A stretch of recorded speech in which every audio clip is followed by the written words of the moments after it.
ზესტაფონელის შალვა გურეშიძე ევროპის თასის გამარჯვებულია ძიუდოში უფროსთა შორის.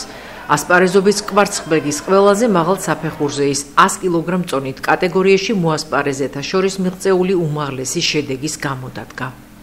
დღევანდელ გამართულ ძალიან კარგად ვიასპარეზე, გავხდი ჩემპიონი, ძალიან სასიხარულოა, რადგან თითქმიანი პაუზის შემდეგ, დაახლოებით წინათევლიანი პაუზის შემდეგ, რომელიც გამოიწვია, მოახერხე დაბრუნება და აწუყე უფროს ნედლით მოგესალმებით. საერთაშორისო ტურნირს საქართველოს გორში 10-11 მაისს უმასპინძლა. აღსანიშნავია, რომ მიმდინარე წელს ეს ჩვენს ქვეყანაში გამართული მეოთხე საერთაშორისო ტურნირია, რომელშიც საქართველოს ნაკრებმა 106 მონაწილით იასპარეზა, მათგან 68 ვაჟი, 38 კი ქალი იყო. ასპარეზობაში 15 ქვეყნის 200-მდე სპორტსმენი მონაწილეობდა. ორივე დღის შედეგებით ჯამში საერთაშორისო ტურნირის მასპინძლებმა 24 მედალი მოიპოვეს. 5 ქართველი ძიუდოისტი ტურნირის გამარჯვებული გახდა. 4-მა ვერცხლი, 15-მა კი ბრინჯაოს მედალი დაიმსახურა. გარემოს დაცვის საკითხებზე მომუშავე არასამთავრობო ორგანიზაციის წარმომადგენელი ხათუნა მანჯავიძე კლიმატურ ცვლილებებზე საუბრობს, რომელიც მწვავე დგას არა მარტო ჩვენი ქვეყნის წინაშე. მისი თქმით, მთავარი საკითხი არის ის, რომ ყველამ თავისი როლი უნდა დაინახოს ამ გამოწვევაში. საჭიროა კონცენტრირება იმაზე, რომ ადამიანმა იფიქროს არა მარტო სარგებელზე, არამედ იმაზეც, თუ რა ზიანი ადგება გარემოს ნებისმიერი ქმედებით, რისი მსხვერპლნიც ხშირად ვხდებით, ამბობს ხათუნა მანჯავიძე. პრობლემა ის არის, რომ არა თუ თქვათ შევამციროთ ეს რაც რეალობაა დღეს, არამედ კიდევ უფრო არ გაიზარდოს, კიდევ უფრო მეტად არ მოხვდეთ უფრო საშინელ მდგომარეობაში და ამიტომ მეცნიერები ფიქრობენ, როგორ ჩავანაცვლოთ თქვათ ალტერნატიული ენერგიებით, რომ არ მოხდეს მეტი წვის პროდუქტების გაფრქვევა მაგალითად და მაგრამ ეს ყველაფერი ადამიანის მონაწილეობის გარეშე არ შეიძლება. ადამიანებმა უნდა გავითავისოთ, რომ ჯერ უნდა ვიცოდეთ რა აზიანებს. რა მამნებლობა შეიძლება წამოვიდეს ჩვენიდან და შემდეგ როგორ შეიძლება ეს შევამციროთ, ამის პრევენცია როგორ მოვახდინოთ. და ცოტა რთული თემაა და ამ ბოლო დროს რაც თქვათ მქონია საზოგადოებასთან კავშირი, გაცილებით ახალგაზრდა თაობა უფრო კარგად გებულობს ამ შედეგებს და ამ პრობლემებს, ვიდრე თქვათ ძველი თაობა, რადგან ცოტა ადრე ეს პრობლემები არ იდგა რაც წელს, რაც დღეს. ამიტომ რა ვიცი, ისე უნდა დავიწყოთ ბავშვებიდან, სკოლებიდან და რა ვიცი, მე ვფიქრობ, რომ ძალიან დიდი ძალისხმევა არის ამისთვის საჭირო და სახელმწიფომ, როგორც მთავარმა აქტორმა ამაში, ძალიან დიდი თანხა უნდა ჩადოს, პროპაგანდა უნდა გასწიოს ამის, უნდა იყოს ამაზე მიწნული გადაცემები, შედეგებზე რასაც ვიმკით, მაგალითად წყალდიდობების შედეგად, მეწყერების შედეგად, რომ ხალხი ძალიან ცუდი მდგომარეობაშია და ხდება დატბორბები და ზვავსაშიში მდგომარეობა და ასევე უხთოვლიანობაც ამასთან იყო დაკავშირებული, ხშირი წვიმები, წყალდიდობები, ჯებირები აღარ არსებობს, მოსახლეობა ყოველ წელს თითქმის საქართველოში აღინიშნება ეს სტიქიური უბედურებები. ეს უბრალოდ დაკავშირებულია იმასთან, რომ კლიმატური ცვლილებები არის ძალიან მწვავედ დგას და ჩვენი როლი, მთავარი ჩვენი როლი დავინახოთ ამაში. 13 მაისი ქართული ფეხბურთისთვის უმნიშვნელოვანესი დღეა.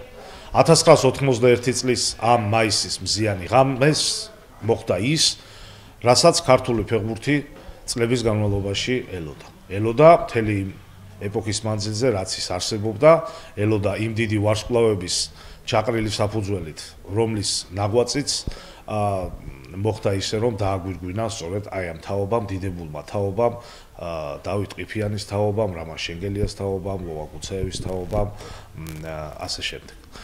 რას ნიშნავს 13 მაისი ქართველი ერისათვის? რა თქმა უნდა, ეს ნიშნავს უდიდეს წარმატებას საფეხბურთო თვალსაზრისით და გარდა ამისა ნიშნავს ჩვენი ზოგადად როგორც საფეხბურთო ერის, ზოგადად როგორც ერის იდენტობის და ცნობადობის გაზრდას მთელ მსოფლიოში.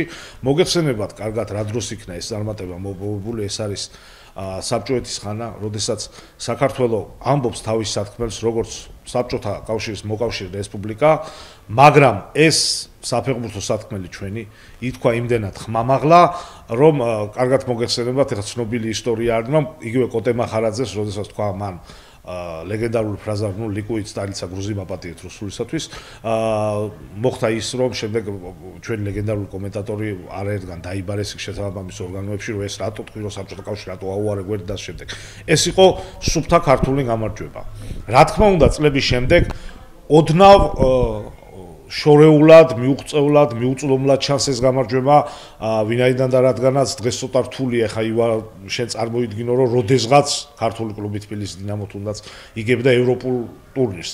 ეხლა დღეს იგებდა იმ ჯილდოებს, რომლისთვისაც დღეს დაუნდობელი ომი აქვს გამოცხადებული მსოფლიო ფეხბურთის გრანდებს, მადრიდის, რეალს, ბარსელონას, Manchester United-ს თუ Paris Saint-Germain-ს თუ City-ს თუ სხვა გუნდებს. მაგრამ ეს იყო რეალობა და 1991 წლის 13 მაისი უნიკალურია იმითაც რომ მთელი საქართველოს აბსოლუტურად იმ ღამეს მორჩა თუ არა დიუსელდორფული ფინალი და დავამარცხეთ თუ არა კალცაისი ხა მოგეხსენებათ 2-1 მოუგეთ ის თამაში. მთელი საქართველოს გამოვიდა გარეთ და არც ერთი დანაშაული მთელი ქვეყნის მასშტაბით იმ ღამეს არ არის აღრიცხული. ისევე როგორც თბილისში და გარდა ამისა არ ჩვენს რეგიონებში. ეს კიდევ ერთი დასტურია იმისა თუ რა შეუძლია ფეხბურთს, როგორ აერთიანებს ის ყველა ფენას ჩვენი ზოგადად ერისას და ფეხბურთი არის ის ფენომენი, მე ვფიქრობ, რომელსაც ახალი ქართული იდენტობის ფორმირების დროს ჩვენ გარკვეულწილად უნდა დავეყნოთ, იმიტომ რომ ეს არის ის რაც გენში გვიზის. და რა არის ახლა რა შეიძლება ჩვენ ვთქვათ აი თასის ფლობელთა თასის უშუალო სეზონიდან რა შეიძლება გავიხსენოთ, რა თქმა უნდა ფინალი, რა თქმა უნდა ანგარიში ჩამორჩენა, რა თქმა უნდა ის რომ პირველი გოლის ფაქტორობა არ გავტეხა და მოვატრიალეთ ურთულესი თამაში, რა თქმა უნდა გვახსოვს წინვალე მოქმედებები ქართველი ფეხბურთელების, ასევე ურთულესი ნახევარფინალი იგივე ფეინორდთან, როდესაც საჯმა ყველაფერი გააკეთა იმის რომ თბილისის დინამო ჩამოეშორებინა აი ამ ფინალურ შეხვედრის თამაშის პატივი ჩამოერთვა თბილისის დინამოსთვის და რა თქმა უნდა ჩვენ არ შეგვიძლია ძალიან ცოტა რთულია ესე მოკლე დროში ჩაატიო ყველაფერი, მაგრამ არ შეიძლება ჩვენ არ გავიხსენოთ ამ უდიდესი წარმატების მთავარი შემოქმედი, გუნდის მთავარი მწვრთნელი ბატონი ნოდარ ახალკაცი, უდიდესი სპეციალისტი, ქართული სამწვრთნელო სკოლის კორიფე, რომელმაც მიზანმიმართული მუშაობით და ნოდარ ახალკაცი როგორც მწვრთნელი უსწრებდა დროს და ამას ჩვენ აუცილებლად მიუბრუნდებით მე ჩვენ გადაცემებში, მაგრამ ყველას მე მინდა მიულოცო კიდევ ერთხელ ეს წარმატება იმ ფეხბურთელებს, თბილისის დინამოს ფეხბურთელების თანამდებობით, რომლებიც დღეს კვლავ ხრედარიან და ჯანმრთელად არიან და მინდა საუკუნე ცხონება ვისურვო იმათი, ვინც დღეს წასულია იმ თაობიდან და ჩვენს გვერდით აღარ არიან ასეთებიც, რა თქმა უნდა. მადლობა იმისთვის, რომ გვაჩუქეთ ეს დიდი სიხარული, ფეხბურთი იცოცხლებს მუდამ ყველა ქართველის გულში და თბილისის დინამოს ეს წარმატება დავიწყებას არასდროს მიეცემა. სუპერლიგის ნახევარფინალურ სერიაში მესამე მატჩი ზესტაფონის მარგვეთმა ქუთაის უმასპინძლა და უშეღავათო ბრძოლა გაუმართა. ზესტაფონელებს მოედნის უპირატესობა ჰქონდათ, რადგან ქუთაისში გამართული წინა ორი მატჩიდან ერთი მოიგეს. ირაკლი ძიძიგურის გაწვრთნილი გუნდი გამარჯვებასთან ახლაც ძალიან ახლოს იყო, თუმცა არ გაუმართლა.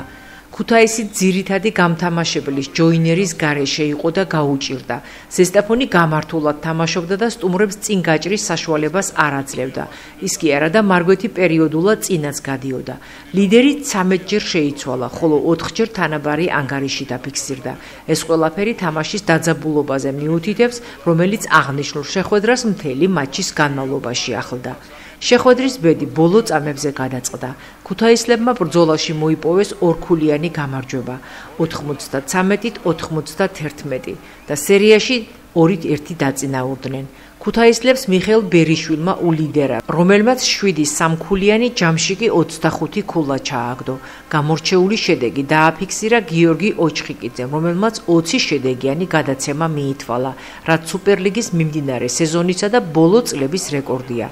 ზესტაფონელთა შორის 30 ქულით, 11 მოხსნითა და 5 პასით გამორჩეული მავეინი იყო. სერიის მესამე მატჩი ზესტაფონში 14 მაისს გაიმართება.